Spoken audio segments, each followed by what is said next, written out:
Halo semua, jadi sekarang saya sudah bersama salah satu turis asing yang ada di sini. Kebetulan saya sedang berada di MTS N1 Pati. MTS N1 Pati. Oke, langsung mari kita perkenalkan. Oke, introduce yourself. Hello everyone, my name is Giulia. I'm a volunteer from Italy. This is my first time in Indonesia. Actually, it's my first time in a Southeast Asian country.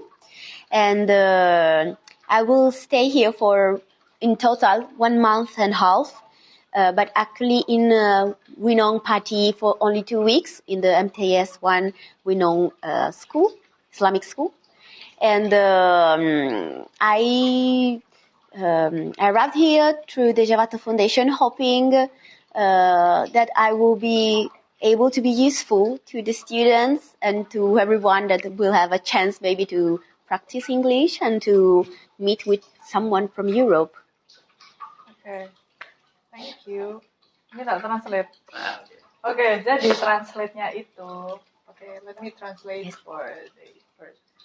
Jadi ini namanya Miss Julia. Dia dari sebuah asosiasi yang ada di Italia dan dia ditempatkan di Jawa untuk ke MTSN 1 Pati ini. Dan kebetulan di MTSN ini ada International Digital Class dan mengharapkan Mbak Julia ini bisa berinteraksi dengan murid-murid biar lebih ada implementasi nyata, berkomunikasi dengan orang asingnya gitu. Dan Mbak Julia berharap dia bisa berguna di sini. Dan dia stay di sini selama 2 minggu. Begitu. Oke. Mungkin dikasih pertanyaan untuk Mbak Julia, Karina. Okay, I'm asking for permission to ask you some questions. Yes. Okay? Yeah. So first, what is your intention to go to Indonesia? Well, when I came in Indonesia, I didn't have much expectation. What I mean is that I traveled around the world, and I understood that if I have a mindset before leaving, like if I expect something from the people, if I expect that the place will be that way, probably something will not go as I expect. Yeah. So that's why, I didn't have expectation. I just wanted to come here with a free mind to find out what Indonesia was about, to find out how were Indonesian people, how was the culture here, how was the country. So I didn't want something when I arrived here. I just came here hoping to enrich myself. And you want to be useful for people. Yes, I wanted to be useful if possible. It actually, we could say it's a give and get. Oh. Yeah, I want to learn. I want to learn as much as I can about your culture, about your country, and at the same time, if I can be useful to someone, that would be extremely good for me. I see. Okay. Jadi Mbak Julia ini kesini tidak dengan ekspektasi apa-apa. Karena kalau misalnya dia memegang prinsip, kalau misalnya dia punya ekspektasi pada sesuatu, pada suatu negara, dengan apa yang di kepalanya, nanti dia bisa kecewa. Jadi dia nggak menginginkan sesuatu, nggak. Cuman dia ingin belajar, dia pengen mengenal apa itu Indonesia, bagaimana itu Indonesia. Dan dia yang pastinya dia ingin berguna, dia pengen take and give juga buat Indonesian people begitu. Dia ingin berguna, pada intinya itu. Okay, for the second question. So now you are living in Pati. Yeah. Okay. And then what you see in Pati? How much you already see in Pati? Well, I arrived in Pati only on Monday, so it's not been a long time, and I spent most of my time here in the school with students. For the moment, actually my first impression was that Pati was really hot. Okay. The weather was really hot. Okay. My second impression was that nasi gandul was really good. And now my impression is that in this school, at least, I met the people in this school, teachers and students, and also someone in Winong, strict, and my impression is that they are really friendly, and I'm happy because I thought that maybe I would have to put a lot of effort in junior high school to be able to speak with students and to be able to please them. And in fact, it's not like this. Everyone is really trying hard for talking with me, for meeting with me. So I'm really happy about that. Okay. You're really happy here, right? Yes, I am. Even for 5 days? 5 days, yes. Jadi Mbak Julia ini baru sampai ke Pati Senin lalu, jadi tidak terlalu lama, itu masih sangat sebentar. Dia pertama kali ke sini, impresinya, wah Pati ternyata panas banget. Itu impresi pertamanya. Dan nasi gandul sangat enak. Dan itu salah satu makanan favoritnya Mbak Julia. Mbak Julia juga bilang, what are you saying?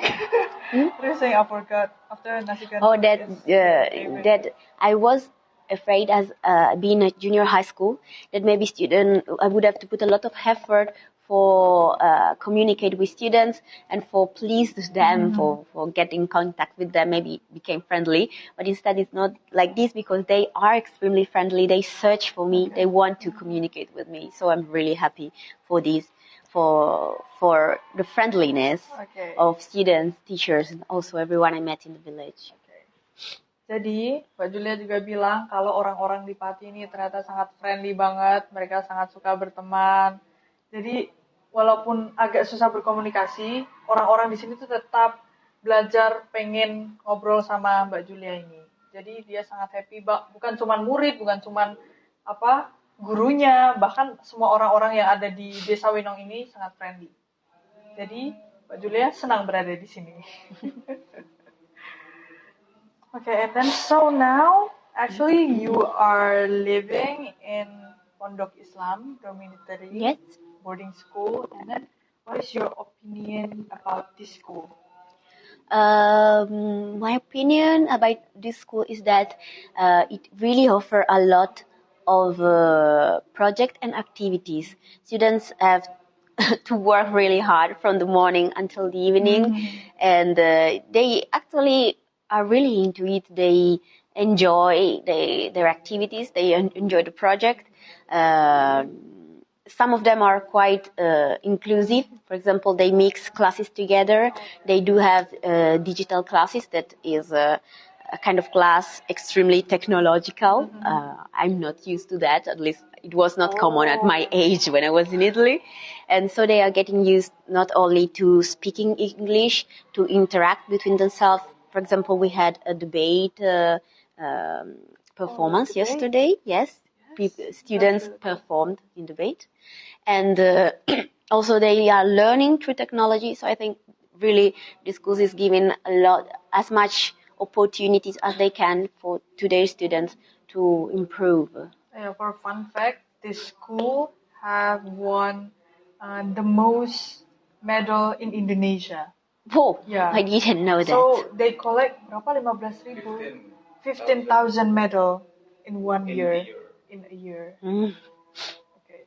Jadi Mbak Julia ini bilang pandangan tentang sekolah ini memberikan proyek dan kegiatan yang sangat banyak banget, yang padat dari pagi sampai malam, tapi siswa-siswanya sangat enjoy. Dan ini sudah bagi Mbak Julia untuk umur yang masih muda-muda, mereka udah diberikan pelajaran pakai teknologi yang sangat canggih. Bahkan Mbak Julia aja dulu belum ngalamin teknologi yang canggih itu, guys. Okay, so are you already seeing Indonesian culture, and then what is your opinion about Indonesian culture? Well, from what I can see, I think that the part that I appreciate most of Indonesian being is the friendliness, because everywhere I've been until now, everyone is always ready to host me, to share their food, to share their home. They always want to chat with me, to know something about me. So that is probably the most beautiful thing I found in Indonesia. And just for give you an example, when I was in Magelang, we had a small accident with the car. The car broke when we were on a street in the mountain. There was nothing there. And so many people stopped for helping us.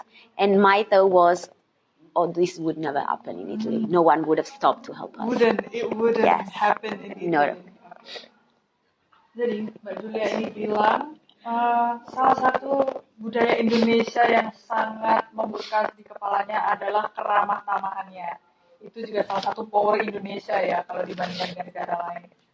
Semua orang katanya setiap Mbak Julia mau datang pasti menyiapkan rumahnya, sudah menyediakan makanan, di mana dia sangat senang sekali. Ada satu kejadian yang bikin Mbak Julia ini, wah keren banget ini orang Indonesia. Jadi waktu dia naik mobil di gunung yang sepi ya, malam-malam di jalan, itu ada suatu aksiden bukan pesawat. Mogok. Dan itu orang-orang langsung datang bantuin, yang mana Mbak Julia bilang itu nggak bakal pernah terjadi di Italia. Jadi itu powernya Indonesia, ramah tamah masyarakatnya. Indonesia. And then, what is your favorite food as long as you are in Indonesia? I'm still trying different kind of food. I find out that in Indonesia there are so many kind of fruits I've never heard before because they don't exist in Italy. But for the moment, I think my favorite food are sate ayam and nasi gandul. Yeah, I love that. I really like that also. Jadi, makanan favorit Mbak Julia selama di Indonesia banyak yang belum ditelusuri dan ini salah satu makanan yang belum pernah didengar dia di Italia. Itu yang jadi favorit dia saat ini karena belum mencoba semuanya ya. Dia suka nasi gandul dan sate ayam. So it is really good. You really love that food? Yes, I do because Italy is famous for pasta. I do love pasta, but actually my favorite food has always been rice, cooked in many ways. Yeah. Yes. Also, my favorite food in Italy is rice, Italian style. Risotto, risotto. Yes, right? risotto. It's Italian style cooked rice. So I really enjoy rice. And obviously in Indonesia, rice is pretty common. Have you tried lontong? Lontong is with the satay. I think I am served with lontong. Lontong is like shit rice. Oh yeah, the one inside the leaves. Yeah. I tried it. I don't remember the name. Yeah, it's lontong. Oke, jadi kalaupun Mbak Julia ini orang Itali yang makanan pokoknya adalah pasta, ternyata Mbak Julia ini sangat suka nasi ya guys ya. Dia suka nasi yang diolah menjadi apa saja. Ya salah satunya nasi pakai sate ayam, nasi gandul, dan dia juga suka lontong katanya. Lontong di nasi. Okay, and then how is And then, how was your experience to live in here? The place, the society. What's your opinion about it? I think that it was pretty good. I knew coming here that Indonesia was a multicultural and multi-religion country. I was aware of it. So I was not expecting to find only Christian, it could be in some countries in Europe, or only Buddhist, like maybe some Italian think Asian people are. So this is actually not what I was expecting, but I was ready for it. I've not had, for example, everyone asked me, what's your cultural shock? I didn't have cultural shock. No. Because you became prepared there. I came prepared, and I hope, with a quite open mind. So there was nothing saying, oh my God, this is not how I was thinking it would be. I wanted to know. Okay. And then you told me earlier that you scared of cicak. Yes, yes, but that's something else. That's not cultural shock. I think it's more physical shock. Oh, physical shock in Indonesia. Yeah. And probably it's not just about Indonesia. I think I would have this problem in every tropical country around the world.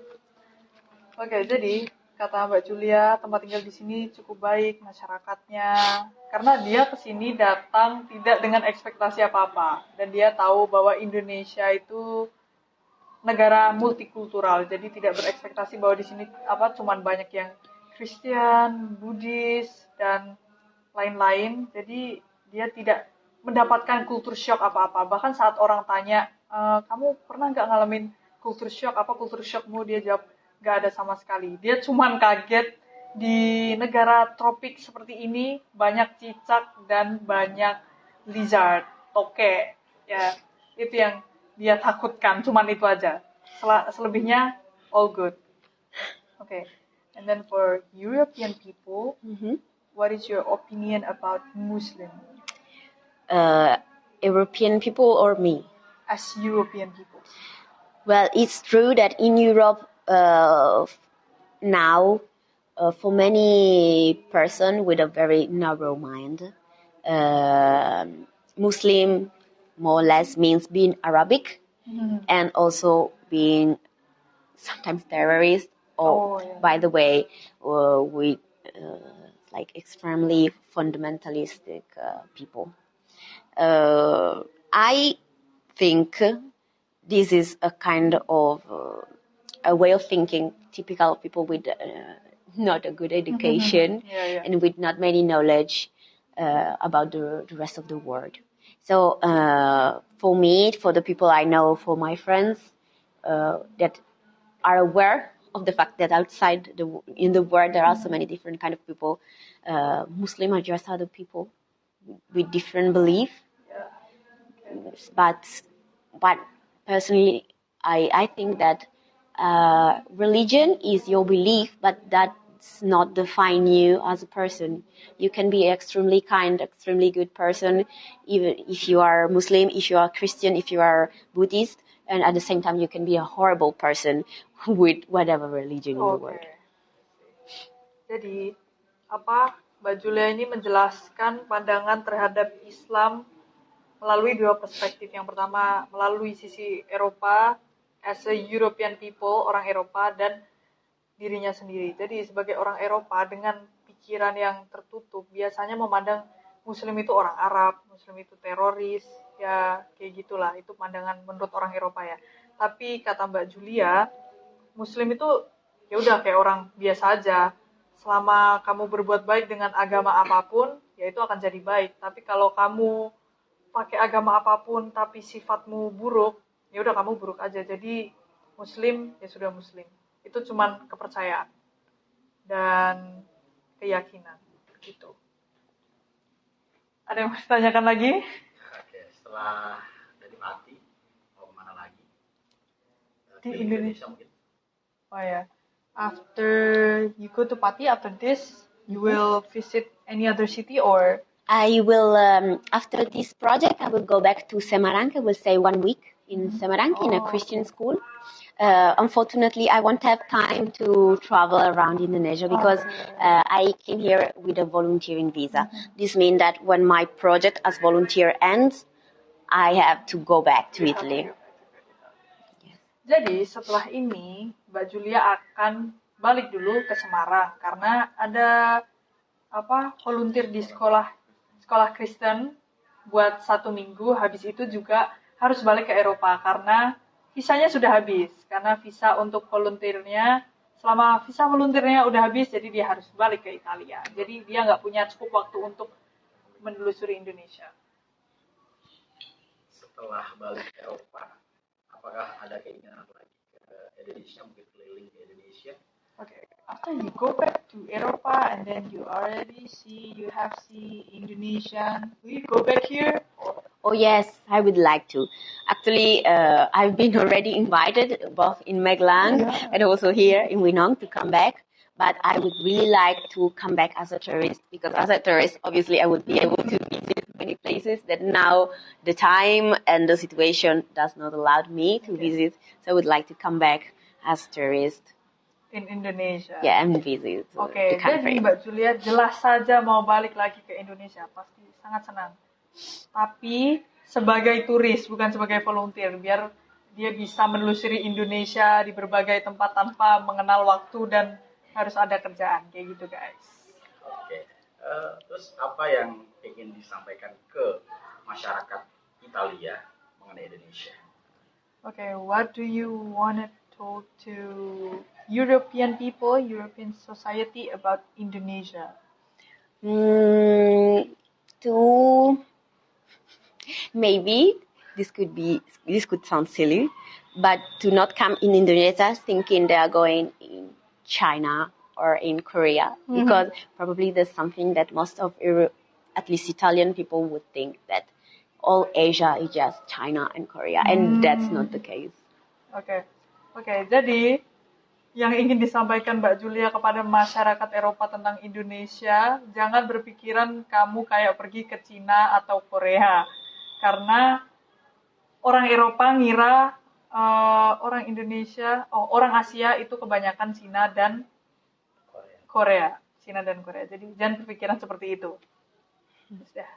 Oke, pesan untuk masyarakat Indonesia, generasi muda. Dari Mbak Julia? Yeah. Okay.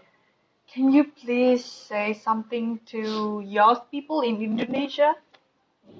In English. In English, for Indonesia people.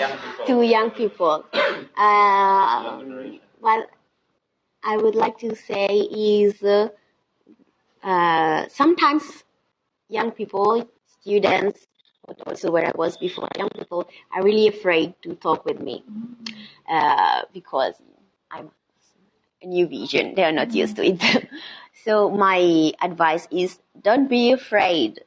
If your skills in English or whatever is not perfect, that's not a problem. No one is perfect.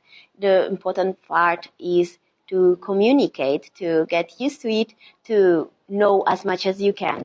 So if you can speak with someone in Indonesia that you met and is from another country, please do it.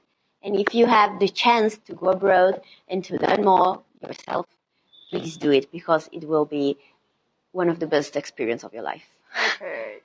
Jadi, pesannya untuk masyarakat Indonesia, jangan takut untuk berkomunikasi dengan orang asing. Walaupun kalian ngerasa kemampuan bahasa Inggris kalian rendah ataupun itu, jangan takut untuk berbicara, karena tidak ada manusia yang sempurna di dunia ini. Jadi, berkomunikasilah dan itu akan menjadi salah satu hal terbaik di hidup kalian. Keren.